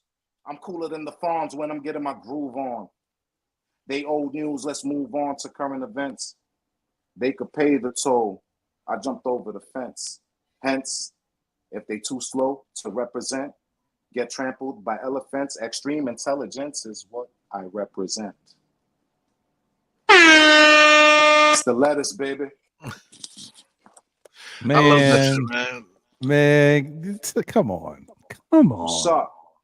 What's up? Where you at, little boy? Where you at, little boy? Where you at? You play don't by need to me. know where they at. They see you. You know what I'm saying? But now that they see you and they hear that shit, now they feel you, baby. You know what I'm trying to say? Full circle. It's the tree, brother. It's the tree. It's the tree, man. It is the tree, baby. It's the lettuce, baby. It's the lettuce, baby. So people want to know what to call you, man. So yeah, man, it's the lettuce. You know, do I call you this? You know, Ron asked you the same question. Like, what do you go by? What is, like after this podcast, right? They're gonna know you as the lettuce. They're gonna know what the lettuce is. I'm a humble servant of God, man. Call me whatever you want, man. I'm gonna respond as I need to. You know what I mean? Real talk. It is what it is. Yeah, man. You know. And so that kind of leads into the question, because I know there's somebody out there that's like, okay, I get it. So he goes by the lettuce. That's dope. That's dope. He spits fire. But what does the lettuce mean? What is the lettuce? That's a great question. So we really take a deep dive into lettuce, right? What does lettuce mean? And I had to have this make sense because there's a whole other situation that this stemmed from. So I have access to cultivators of natural medicines.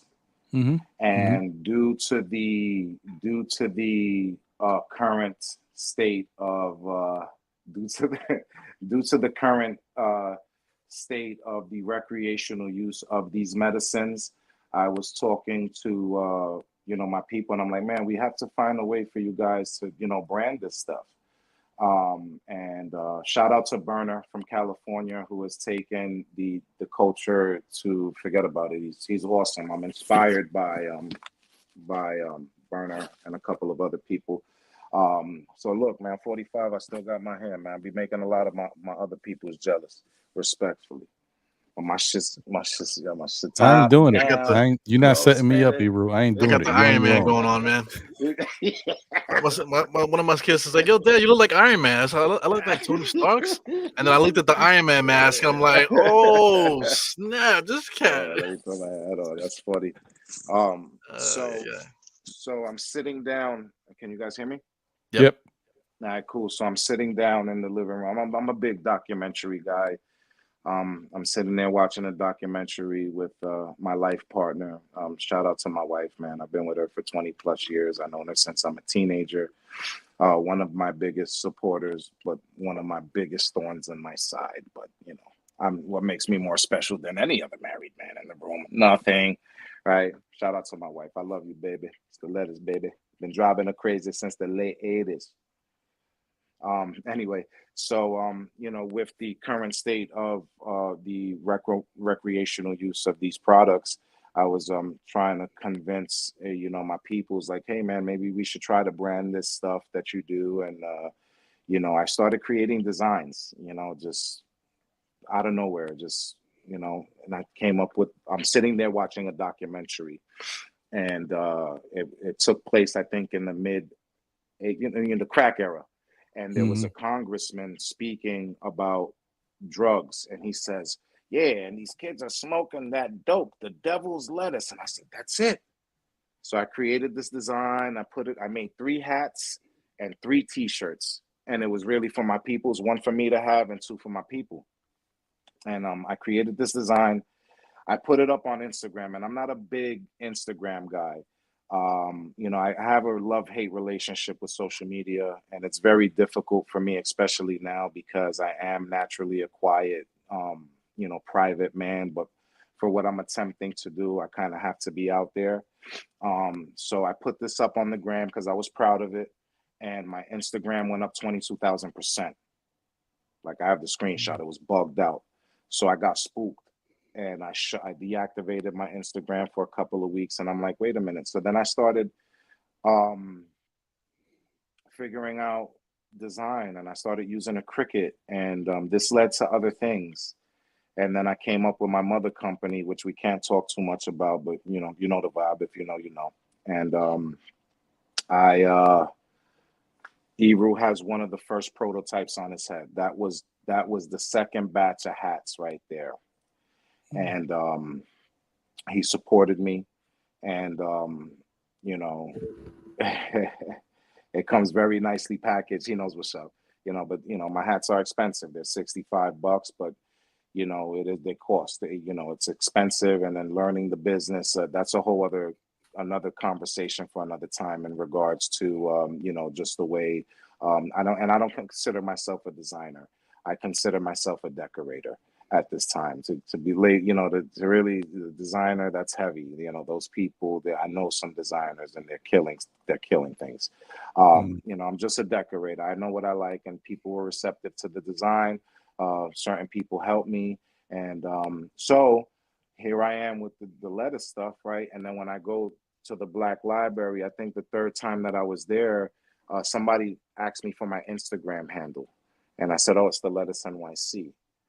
And I'm walking down the block. Yo, that's the lettuce. That's the lettuce. That's the lettuce. Yo, what's up, lettuce? Yo, what up? What up? You the lettuce, right? You was here last week, right? Yeah, I was here, man. What's up? So I just kind of left it like that. And then I thought it was weird to use my government now when I'm, you know, presenting my contribution to hip hop through my music. And so people started calling me the lettuce. And I just said, you know what? I'm going to stick with that. My other name was Tugboat, which is probably more appropriate for me. But the lettuce sounds dope. But I had to do, to answer your question, Brother Ron, it was really, I had to do a deep dive into lettuce. And my brother actually brought this to my attention that lettuce back hundreds of years ago was considered a nuisance weed, right? Disregarded. It wasn't consumed the way it wasn't known to have nutritional value. It was just considered a weed, and it was just disregarded. And when it broke down like that, I kind of feel like that too. Like, all right, disregarded. All right, it makes sense now. Now I can use it and have it make some sort of sense. But really, it's just a name, bro. It's different, you know. I was like, I could swing with this, man. It's cool. I rock with it. Lettuce. I'm 100 pounds overweight. I got diabetes. You know, like I need to be eating some lettuce. You know what I'm saying? Some more lettuce. That's for sure. And that's what we're doing here. We're providing that nutrition for these people, you know, through my music. I hope that I'm able to feed their spirit with nutrition. Then, you know, it's good for you, you know. It's good for you, man. Another metaphor for your career, man. You said that the lettuce was disregarded as a weed, and now Yeah. it's like all the fat people in the world are eating that thing, trying to find their way to skinny land. You know what I'm saying? So Yeah. It's good. I always ask for mozzarella sticks on the bottom of my salad.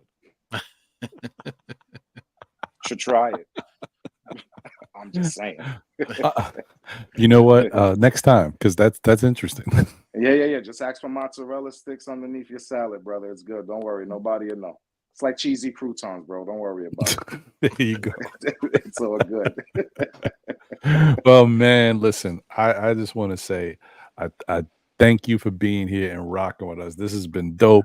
This has been eye-opening to understand the mind of the lettuce, to hear the music of the lettuce, to know the man, the myth, the legend, according to Eru, because he talked highly about you. So I was really excited about this. I was looking forward to it, and it met every expectation I had. Plus, it was very entertaining, man. You a great spirit. I wish you nothing but the best, and I hope that, you know, if you continue to put out and pump out more and more music, maybe you put a compilation together, whatever it may be, hey, you come back here, and you know, if you want to play the music and talk about the process and what you got going on, any events, showcases, whatever you want to feature, you're welcome to do that. Even with the clothing stuff, if you continuing to you know, promote the brand, you're more than welcome. The platform is here for you. You're definitely welcome to come back, dude. fantastic interview and really enjoyed it. And shout out to Eru for bringing you to the show, man. Thanks again, Eru. I told you. Four Matter of fact, I fingers didn't tell to you the nothing. throne. I didn't tell you anything. I just gave you the stuff. Hey, I got a guy. Here's some stuff. Check it out. You know, because I know who he is. You know what I'm saying? So I didn't want you to. I wanted you to find out for yourself what you know, the lettuce is all about, man.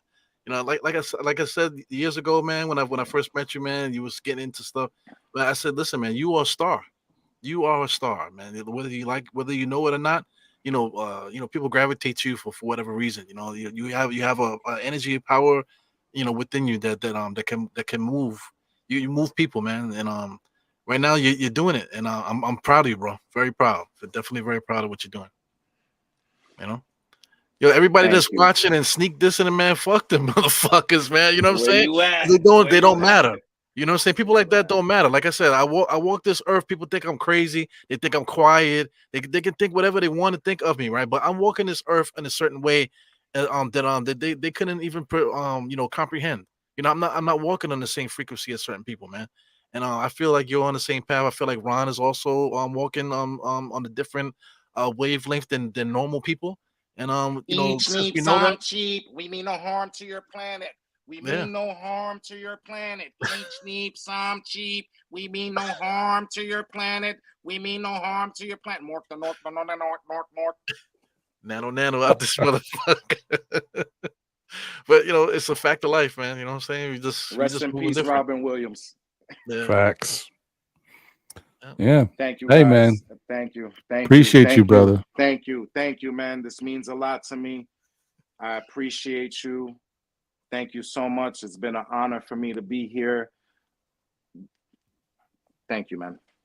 Thank you. No doubt. And just so you know, if you want to find the lettuce, listen, it's at the lettuce underscore. Let me see if I get it right. Let me say it right. I'm gonna do it. I might as well say it right.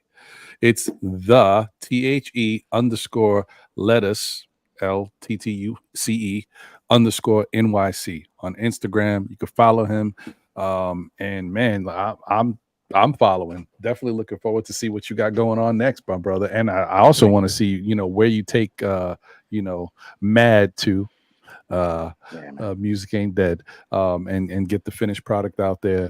Man, I'm just excited, bro. Thank you, brother Eru. Put that in the chat. So there you go. That's where you find them on Instagram. The underscore lettuce underscore NYC. Yeah, man. Thank you, God. Facts. 100%. Well, hey guys, listen. This has been another good show, man. I mean, they're getting more, you know, they're getting more better.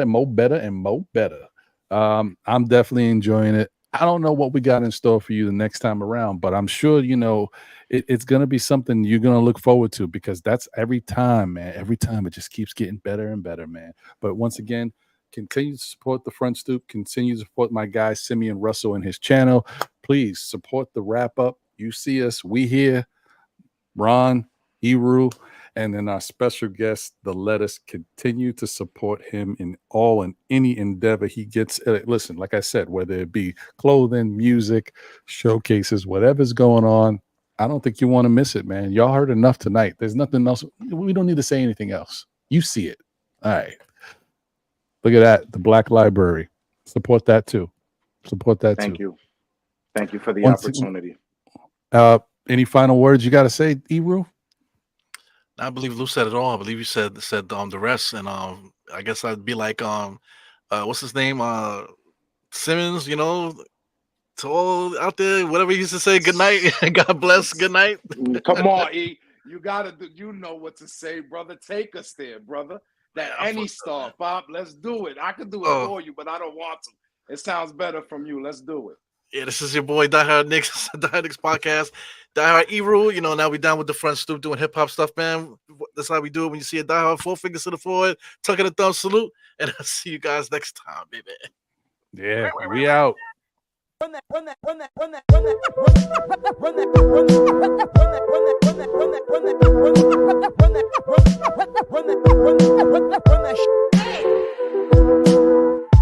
clap, fake a clap, fake a clap, fake a clap.